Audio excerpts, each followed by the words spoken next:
After 5 days of presentations from both the government and opposition sides of the National Assembly, the 2022 budget debates wrapped up on Friday. The highlights of those debates came on Wednesday when Opposition Parliamentarian Nicolette Henry announced her resignation.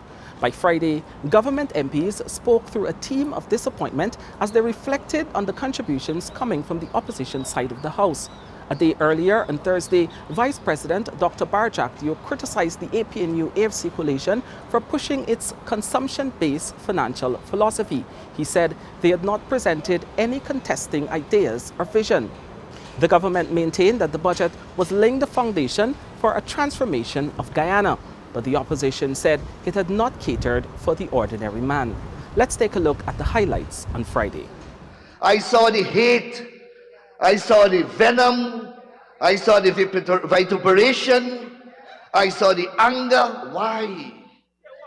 Why? I listened to the personal attacks. Why? Is it that we are vacuous? Is it that we are inefficient? Is it that we are incompetent? So we have to supplement that with hate and diatribe and anger? I pity those who have to seek refuge in those facilities, Mr. Speaker. It's because people trust us. This very amphitheater is one of the tools where that process of trust building began. This is also one of the places where people totally lost trust in the APNU-AFC. This here is where the recount was done. This here is where the results were tabulated.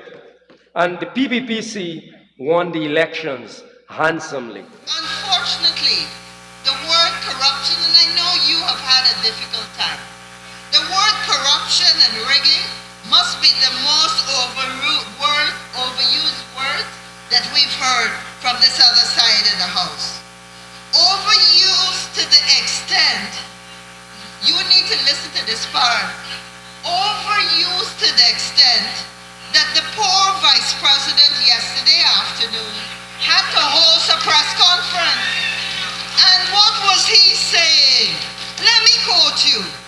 He says, unfortunately, what we had anticipated, which would have been a contest of ideas and vision, through all the rhetoric, this doesn't become very evident to the people what we're hoping to achieve.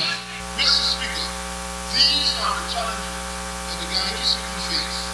These are the challenges that the Guyanese people will face after this budget. There are no solutions to these challenges in this budget.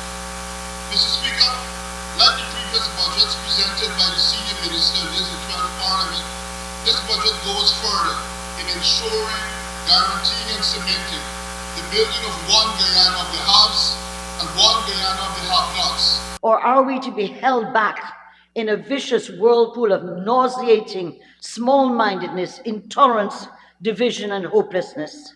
The choice is clear, and in this House we see the two views. Unlike sun and the moon, we refuse to be dragged into a nauseating, small-minded whirlpool.